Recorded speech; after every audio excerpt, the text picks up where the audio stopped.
Hello guys. Um this is my channel. Nice to meet you.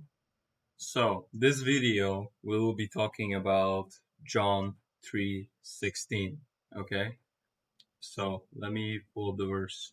I even have a Bible here. It's a King James version. It's pretty old. So, it definitely hasn't changed. So, John 3:16. For God so loved the world that he gave his only begotten Son, that whoever believes in him should not perish, but have everlasting life. So I'll put it like over here, maybe over here, the verse. Yeah. Uh, so let's break it down, right?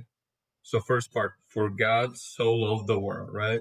What is this talking about here? First, God's love is deep, personal, and sacrificial, right? He loved the whole world, so every race, every nation, every sinner, right? God's love is not based on performance, but his character. Then we're moving a bit more on that he gave his only begotten Son. Real love always gives.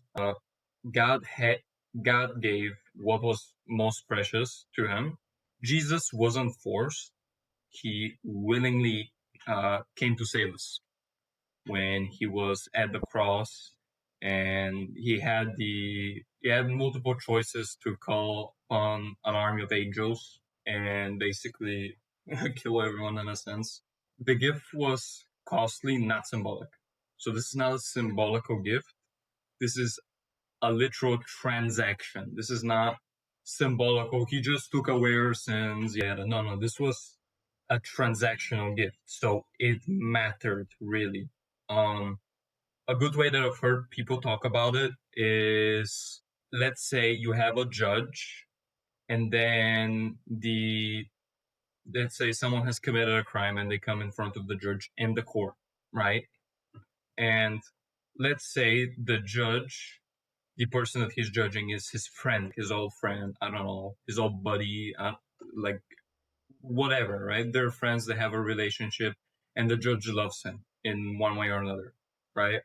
The judge has to be just, right? So that's the thing with God. He is many things all at once. So how can he manage that? I think this is a great example. He's just. So the judge looks, gives him the penalty. I don't know. Let's say $10,000 for robbing a store or something. I don't know. That's his bail settle, right? So the judge is just. We've covered that. So next point would be merciful and loving. How does that tie into it? Because he already gave him the penalty, right? And he loves that person, right? So what does he do?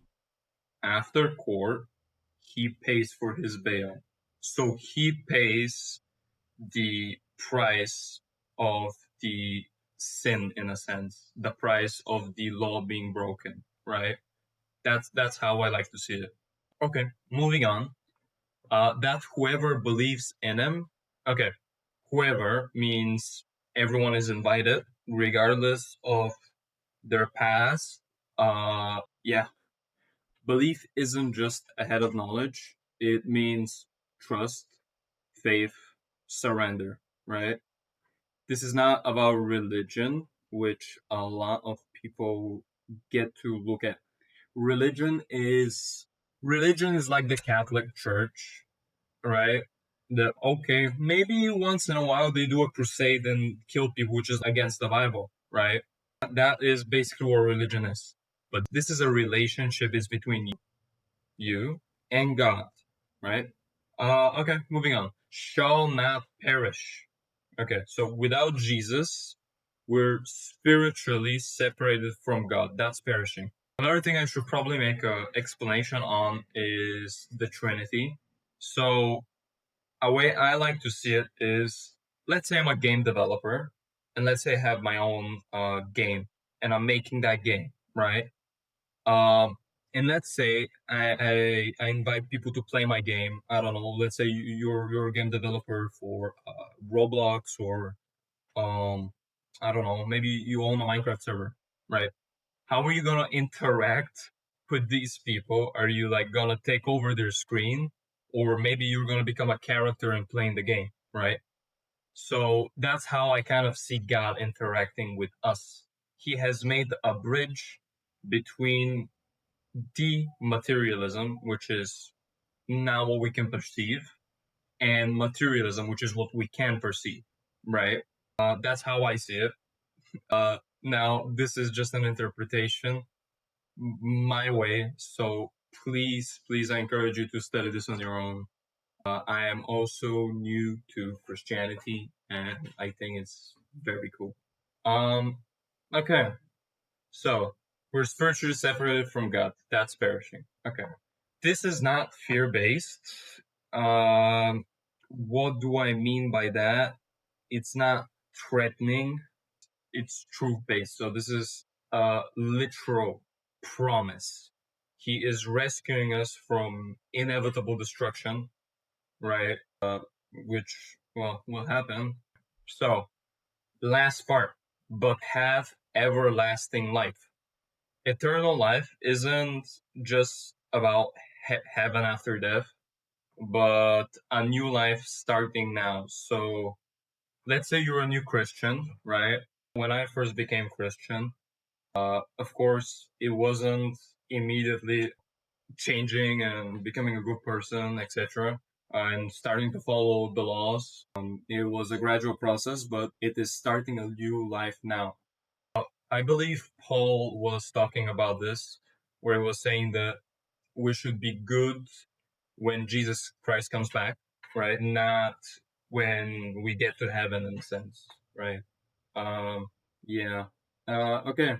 You can have peace, joy, purpose, and freedom in Jesus today. What I've seen a lot of people feel, and myself as well, is you have these sins that you don't like, that are just bad for you, and you have this false sense of comfort. You have this false sense of, oh, this is actually helping me, right? It simply isn't. I don't know how to explain this, guys.